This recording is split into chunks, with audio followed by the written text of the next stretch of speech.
Jadi kayak gini loh gambarannya. Itu kan diawali dari realitas itu satu-satunya yang ada kan hanya Allah. Sebelum dulu ada apa-apa, yang ada kan hanya Allah. Maka ketika Allah ingin menciptakan, gampang-gampangannya itu ya. Kalau ulama yang lain bilang Allah itu kan menciptakan dari tidak ada apa-apa, tiba-tiba ada. Ini dipandang susah dipahami. Untuk lahir sesuatu kan butuh bahan. Manusia aja disebut dari tanah, nanti malaikat dari cahaya, setan dari api, itu kan namanya ada bahan. Cuma dulu ketika belum ada apa-apa, wong apa-apanya belum ada, yang ada cuma Allah. Bahannya apa? Ya bahannya tidak lain ya Allah sendiri. Wong nggak ada apa-apa. Kalau bahannya di luar Allah berarti ada sesuatu selain Allah. Bahannya ya Allah itu. Itu kalau pakai bahasa kasar bahan ya. Disitulah nanti muncul ide emanasi. Melimpah dari dirinya Allah. Karena memang tidak ada apa-apa selain Allah. Berarti satu-satunya jalan untuk lahir sesuatu di luar Allah, sumbernya harus Allah juga. Jadi wujud yang sejati itu hanya Allah. Ketika muncul wujud lain, itu pasti pecahan, dalam tanda petik ya, pecahan dari Allah. Yang hakikatnya ya Allah sendiri. Kalau gelas ini tak pecah-pecah, tak cuil-cuil, hakikatnya kan ya gelas yang pecah dan cuil itu tadi. Itu ya gambaran kasarnya begitu. Untuk teman-teman paham emanasi. Sejak kemarin kan kamu bingung, iya ya emanasi itu kok Allah melimpah memancar. Ya karena memang tidak mungkin ada penciptaan dengan bahan. Pasti munculnya ya dari Allah sendiri. Nah, dari situ mungkin muncul, kenapa kok melimpah bahasanya? Kenapa kalau Farabi, Ibnu Sina dan kawan-kawan kan pakai istilah melimpah dari diri Allah? Ya karena memang tidak bersifat, kenapa kok tidak Allah menciptakan saja tidak ada apa-apa terus tiba-tiba ada. Itu susah dipahami. Jadi ya melimpah dari dirinya Allah, keluar dari dirinya Allah.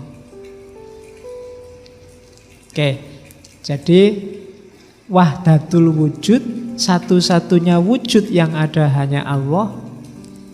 Dan nanti dari situ melimpah. Lahirlah manusia termasuk alam semesta. Dan limpahan pertama, lelehan pertama, itulah nanti yang dikenal sebagai hakikat Muhammadiyah. Tidak ada hubungannya sama NU atau sama ya. Ya nanti Muhammadiyah kamu protes, mbok diganti wae Pak hakikat NU.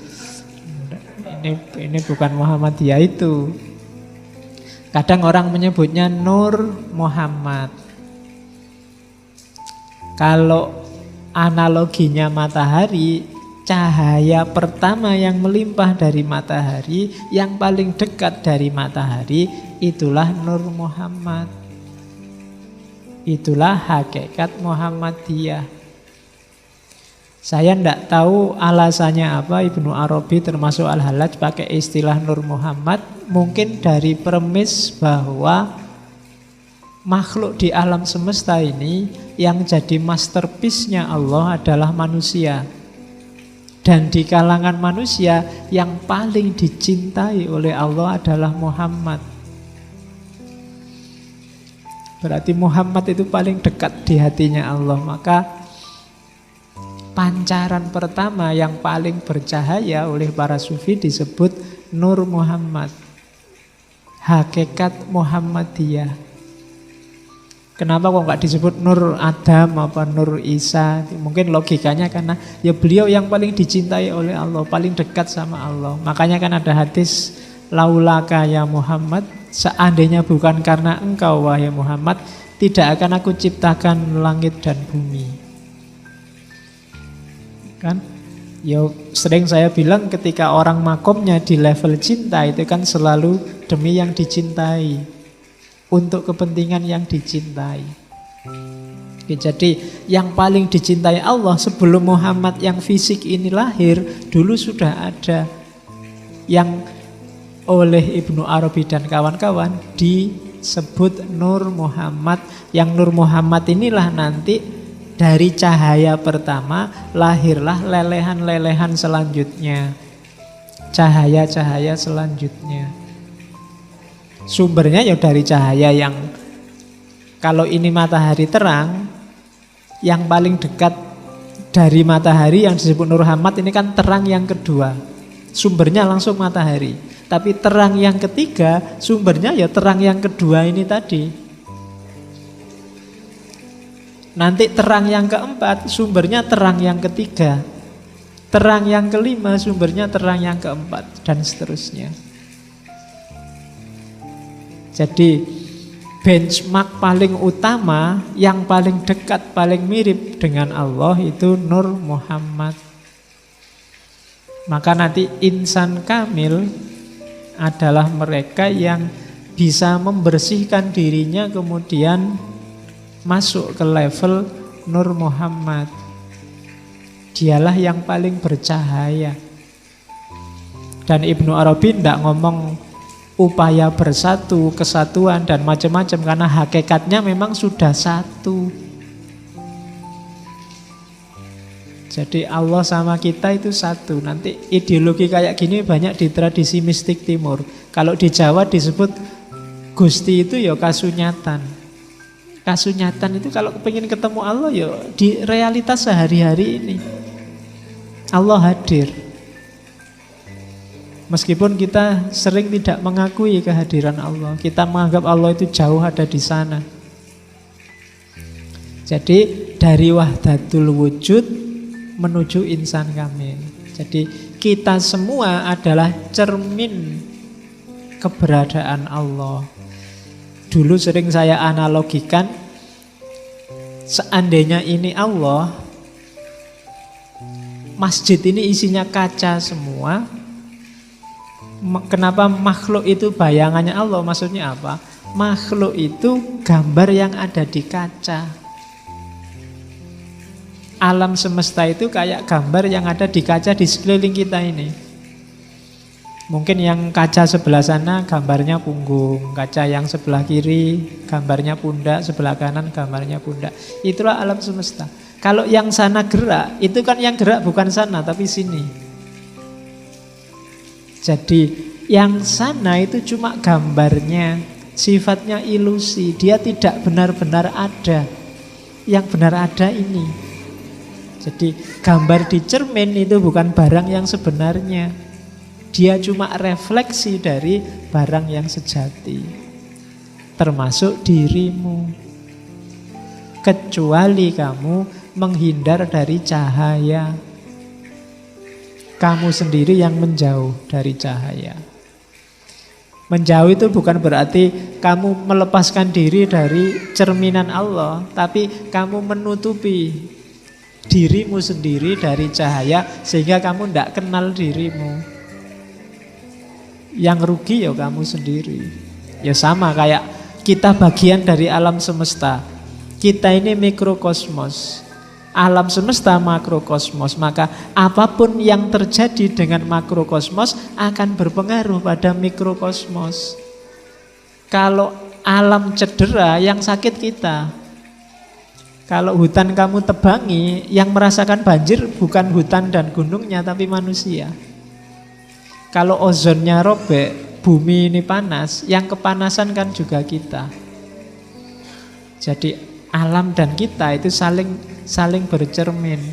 Kita adalah tajallinya Allah. Terus ini yang tadi sudah saya jelaskan. Jadi hakikat Muhammadiyah. Oke ya, jadi hakikat Muhammadiyah itu adalah limpahan Allah yang pertama, yang dari situ lahirlah alam semesta. Sifatnya nanti emanasi, gradasi. Jadi lupa katanya semua yang menciptakan Allah. Iya, cuma ada jalannya.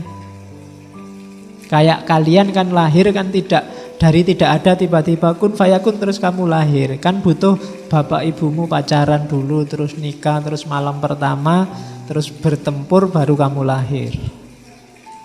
Ya kan? Ada jalannya, jadi tidak ujuk-ujuk kok terus kita ada sebagai manusia, kita enggak. Semua ada jalannya, termasuk lahirnya alam semesta.